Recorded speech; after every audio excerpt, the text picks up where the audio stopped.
তাদের এই বইগুলো কিনবে পড়বে, কিন্তু ওই বইগুলো হচ্ছে এই খ্রিস্টান মিশনারি বাংলাদেশ এই সংগঠনের পক্ষ থেকে লিখিত বই। এই বইয়ের মধ্যে অনেকগুলো আকীদা আছে, এর মধ্যে একটা আকীদা আছে ভ্রান্ত আকীদা তাদের, যে পৃথিবীর মধ্যে সর্বপ্রথম মানব, প্রথম নবী হযরত আদম আলাইহিস সালাম, প্রথম পাপিষ্ঠ জানি তাদের আকীদা। তারা এই বইয়ের মধ্যে উল্লেখ করেছে পৃথিবীর মানব জাতির মধ্যে প্রথম মানব, প্রথম নবী, প্রথম পাপিষ্ঠ।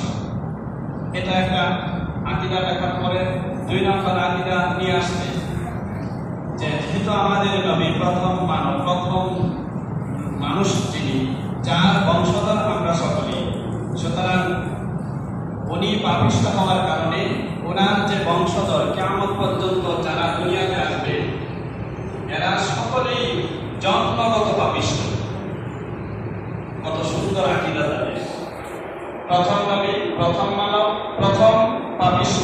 সুতরাং ওনার থেকে ওনার যে বংশধর, দুনিয়ার সকল মানুষ তো হযরত আদম আলাইহিস সালামের বংশধর, সাধারণ মানুষ ওনার বংশধর, এবং দুনিয়ার মধ্যে ওনার পর থেকে নিয়ে আজ পর্যন্ত যত নবী রাসূল দুনিয়াতে আসছেন এরা সকলেই কিন্তু আদমেরই বংশধর। সুতরাং তাদের এই আকীদা অনুযায়ী সাব্যস্ত হয় যে উনি নিজেও পাপিষ্ঠ ছিলেন এবং ওনার বংশধর হিসাবে সাধারণ মানুষ যারা, তারা সহ নবী রাসূল যারা দুনিয়াতে আসছেন সকলেই জন্মগত পাপিষ্ঠ। এখন তাদের এই আকীদা আবার আমাদের কোরআন, আল্লাহর কালাম, কোরআনে মাজিদ, এই কোরআনের বিধানের, কোরআনের আয়াতের সাথে সরাসরি সাংঘর্ষিক হয়। কোরআনে পাকে এক জায়গায় আল্লাহ তাআলা এই কথা বলছেন, লা ইয়ানালু আহদিল যালিমিন, আমি আমার যে নবুয়ত সেটা যাদেরকে আমি দেই তারা কেউ গুনাহগার না। কোন গুনাহগার ব্যক্তি নবী হতে পারে না, কোন নবী গুনাহগার হতে পারে না। যদি গুনাহগার হয় সে নবী হতে পারে না, আর যদি নবী হয় সে কোনদিন গুনাহগার হবে না। নবীরা সকলেই মাসুম, নিষ্পাপ। এটা আহলে সুন্নাত ওয়াল জামাতের আকীদা।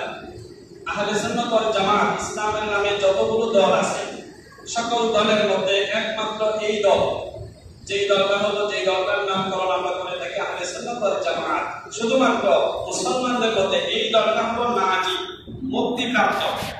রাসূল অন্য হাদিসের মধ্যে এই কথা বলছেন, আমার এই উম্মতের মধ্যে দল হবে 73টা। এই 73 দলের মধ্যে কেউ কাফের, মুশরিক, বেঈমানের দল থাকবে না, সকল মুসলমানের দল থাকবে। এই সবাই দাবিদার হবে আমরা মুসলমান, হক মুসলমান, আমরা মুমিন, আমরা নবীর অনুসারী, আমরা কোরআনের অনুসারী। এরা সকলেই মুসলমান নামদারি থাকবে, মুসলমানের নামে থাকবে। এই নামে 73টা দল হবে।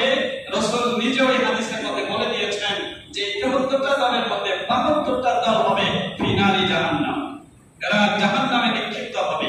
শুধুমাত্র একটা দল যারা শুধু জান্নাতি হবে, জান্নাতে যাবে, জাহান্নাম থেকে আল্লাহ পাক তাদেরকে মুক্তি দান করবেন। এই একটা দল কোনটা সাহাবায়ে কেরাম বোঝার জন্য রাসূলুল্লাহ সাল্লাল্লাহু আলাইহি ওয়াসাল্লামের কাছে প্রশ্ন করেছিল যে এই নাজি, এই মুক্তিপ্রাপ্ত দল 72টা দলের মধ্যে 72টা দলে জাহান্নামী, একটা দল শুধু জান্নাতি, এই জান্নাতি দলের পরিচয় কি?